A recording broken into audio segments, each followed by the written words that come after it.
El abogado de Marcos deslizó una carpeta sobre la mesa. Solo falta su firma aquí, señora Elena.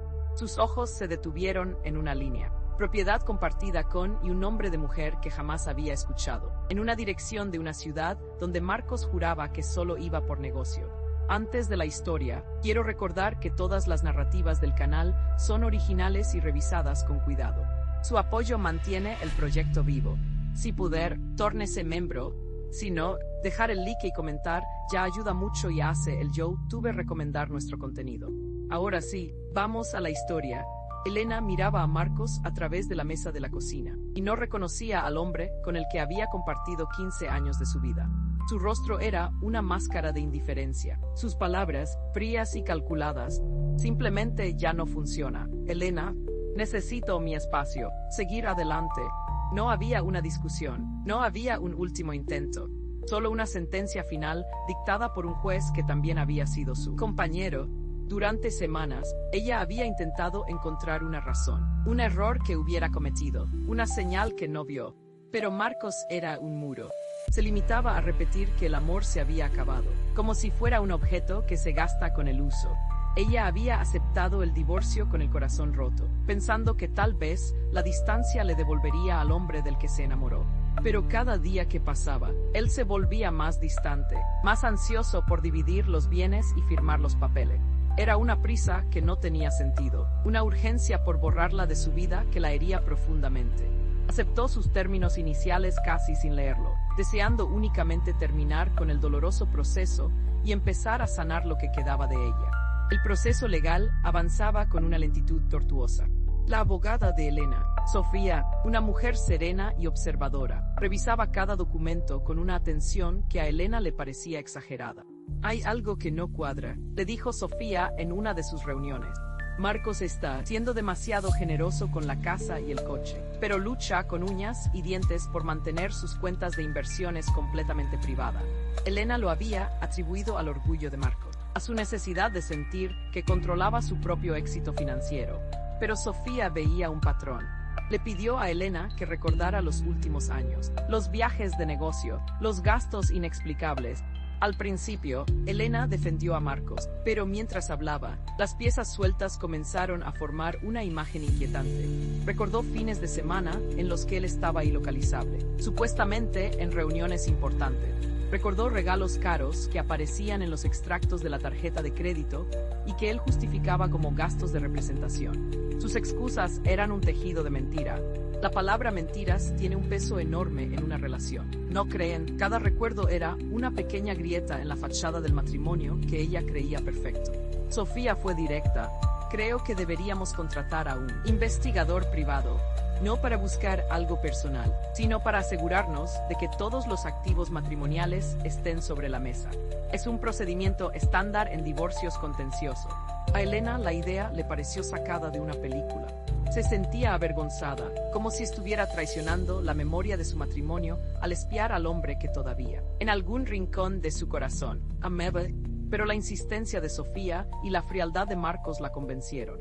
El investigador, un hombre discreto y profesional, comenzó su trabajo. Las primeras semanas no arrojaron nada fuera de lo común. El informe detallaba los movimientos de Marcos. Reuniones en oficinas, almuerzos con clientes, viajes a ciudades conocidas por sus centros de negocio. Elena empezó a sentirse culpable, pensando que había juzgado mal a Marcos y que su dolor la estaba volviendo paranoica. Estuvo a punto de llamar a Sofía para detener la investigación, para aceptar el acuerdo de Marcos y terminar de una vez. Pero su abogada le pidió paciencia. La verdad a veces tarda en salir a la superficie, le dijo. Y Elena, confiando más en el instinto de Sofía que en el suyo propio, decidió esperar una semana más. La llamada de Sofía llegó un martes por la tarde. Su voz era tranquila, pero firme. Elena, tienes que venir a mi oficina. El investigador ha encontrado algo. Cuando Elena llegó, Sofía le mostró un documento. Era un informe financiero que detallaba una serie de transferencias mensuales, siempre la misma cantidad, a una cuenta bancaria a nombre de una mujer desconocida. Pero eso no era lo peor. Adjunto al informe había una copia de la escritura de una casa en la ciudad que Marcos visitaba con tanta frecuencia por negocio. La propiedad estaba a nombre de Marcos, pero también de esa misma mujer. y debajo de sus nombres figuraban los de 2 niños. El informe reveló el más doloroso secreto.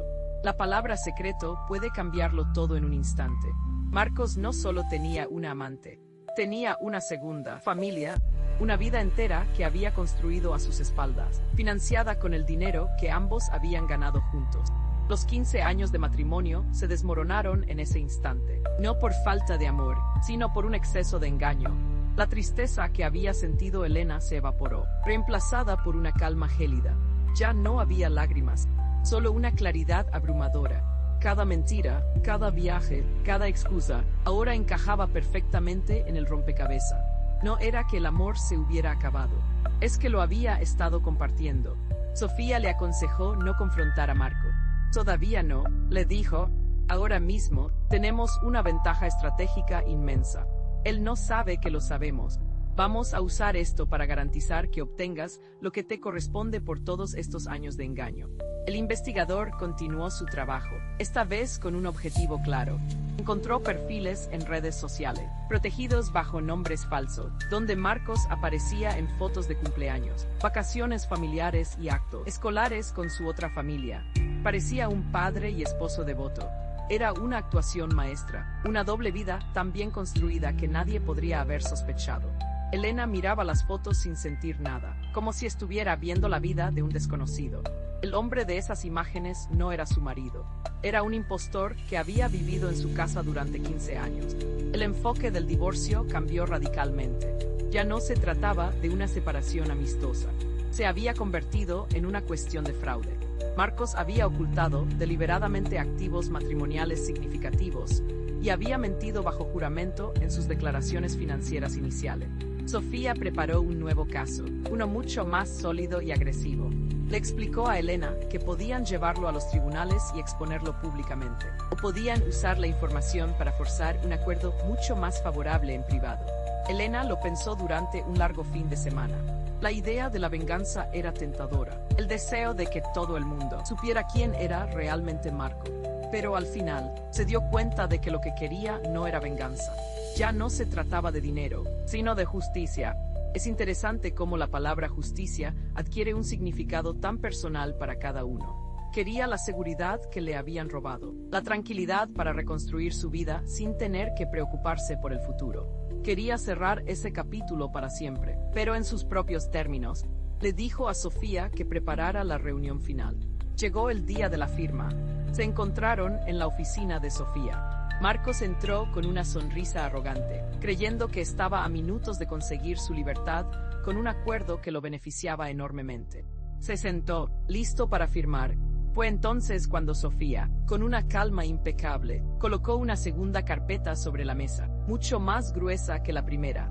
Antes de firmar el acuerdo original, señor, creemos que debería revisar este anexo con la lista completa de activos. Abrió la carpeta. La primera página era una foto de Marcos con su otra familia, sonriendo en el porche de su otra casa. Le siguieron las escrituras de la propiedad, los extractos bancarios de las transferencias, los certificados de nacimiento de los niños. El color abandonó el rostro de Marcos. Su mandíbula se tensó. Miró a Elena, buscando una explicación, pero ella le devolvió una mirada serena, vacía de odio o de dolor. Era la mirada de alguien que ya lo había superado. El abogado de Marcos, visiblemente conmocionado, pidió un receso. La farsa había terminado. No hubo más negociaciones. El equipo legal de Marcos aceptó cada una de las nuevas condiciones sin rechistar.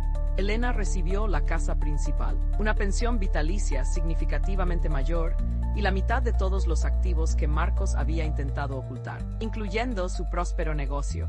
Él se quedó con su doble vida y las consecuencias de que ambas familias descubrieran la verdad. Para Elena, la firma de esos papeles no fue el final de una historia de amor, sino el comienzo de su propia vida. Se mudó a una ciudad más pequeña. Empezó un pequeño negocio con el dinero del acuerdo. Por primera vez en muchos años, se sintió dueña de su propio destino. Aprendió que la confianza rota no se puede reparar, pero que la fuerza interior que se descubre en el proceso es irrompible. Al final, lo que encontró no fue venganza, sino libertad. Qué importante es la palabra libertad en el camino de la vida. Se dio cuenta de que su valor nunca había dependido de ser la esposa de alguien, sino de la mujer en la que se había convertido al sobrevivir a la mayor de las traiciones.